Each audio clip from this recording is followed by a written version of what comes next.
0-4 against the Vikings and the Lions. First time, without a doubt, that that's ever happened in my lifetime. Who knows how long it's been since the Packers got swept by the two basement dwellers of the division, the Lions and the Vikings. I don't care how good they've been this year.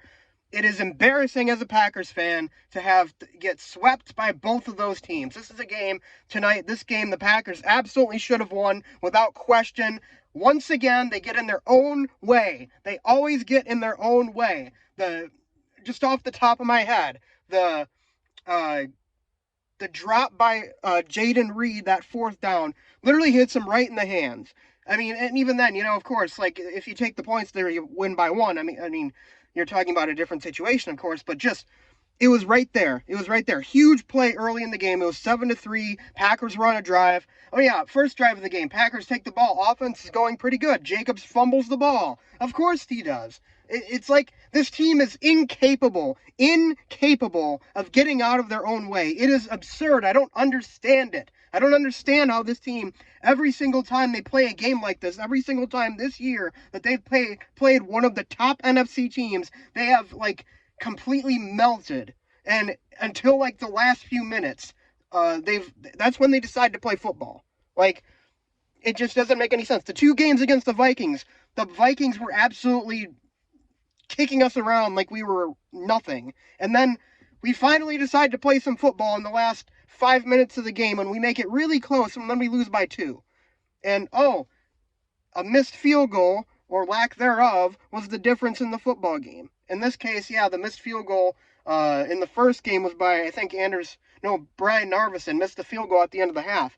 This case, the Vikings miss a field goal at the end of the half, but there's a penalty, which was not really a penalty because nobody was lined up offsides, so the Vikings got another try at it and made it. Guess what? We lose by 2 points. So, I mean, the NFL probably wanted that battle for the number 1 seed game next week with the Lions and Vikings. It would have been great for ratings. Obviously, the Packers win tonight, then, that game certainly isn't for anything meaningful, most likely, assuming the Vikings or the Lions win tomorrow night. So, of course, the NFL has to boost its ratings, Of course, they have to do that. But, I mean, just every time, and it's a trend. I've said it so many times in these videos. It is a trend for Matt LaFleur teams to absolutely fall apart in games like this. Absolutely. They always come out flat every single time. How does it keep happening against these teams? How in your, what is this, his 5th year as a coach now? How in your 5th year as a coach is this still happening?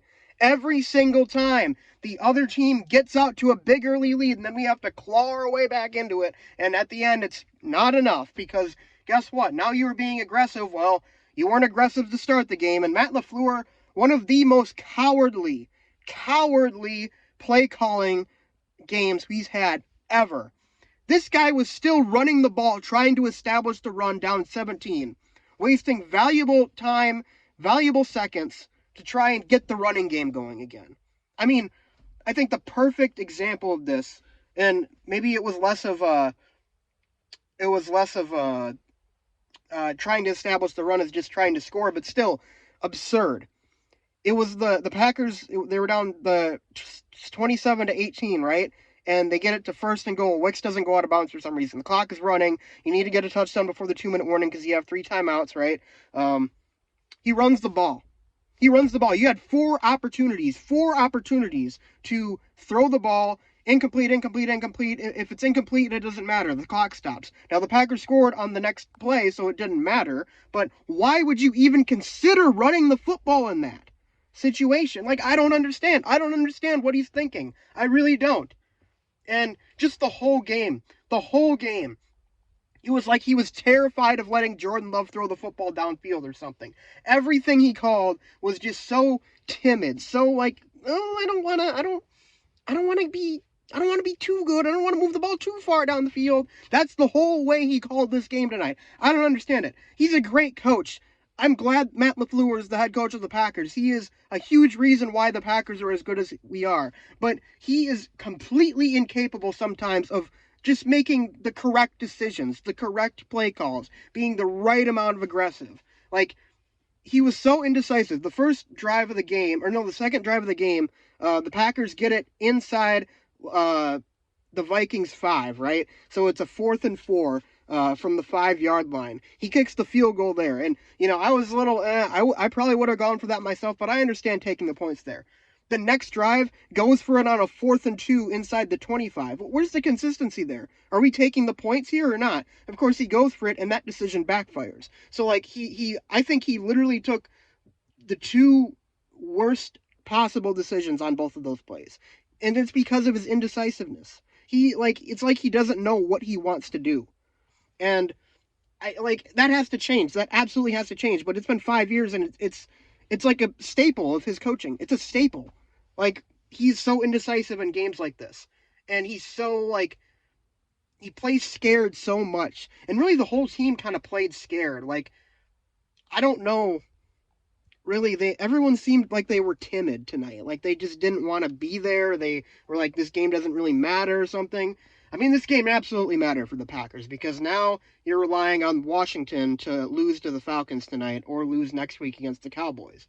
If they don't lose either of those games, the Packers are the number 7 seed, and guess what? They are going to Philadelphia on the road to play the number 2 seed, a team that has already beaten them this year, instead of going to the NFC South winner or the NFC West winner, which the Packers probably would have had no problem handling. But now you're staring down at going on the road to Philly, and then after that, if you win somehow, being guaranteed to go to Detroit to play.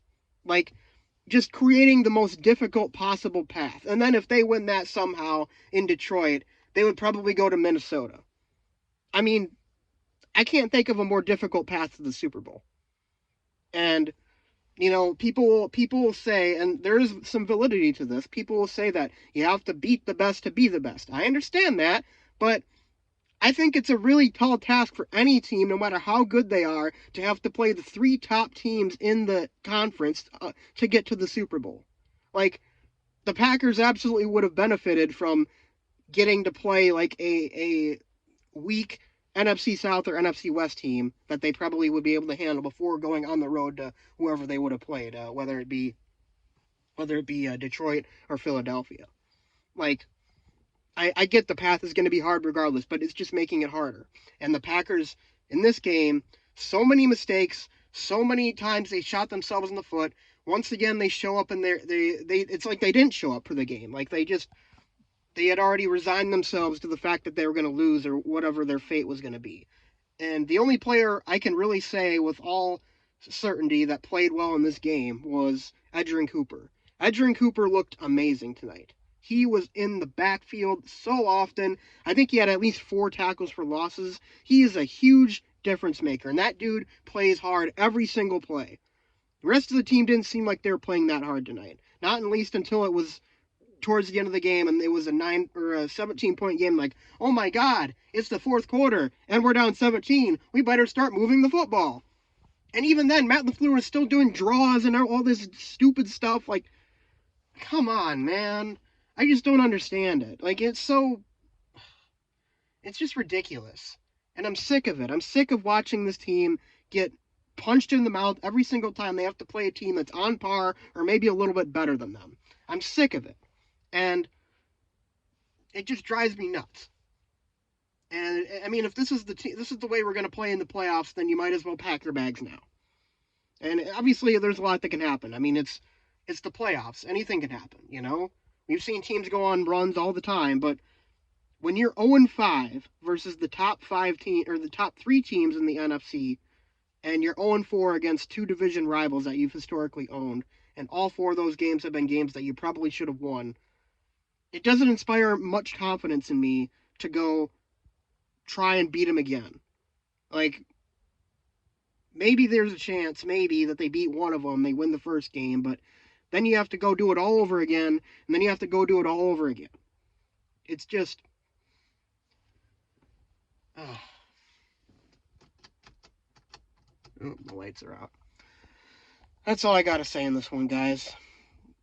Just hope they beat the Bears next week. Hope the Commanders lose tonight, and hope for the best going forward. But this was a very, very, very disappointing loss for the Packers, and one that they absolutely should have avoided. But Until next time, we'll see you next time. Go Pack Go.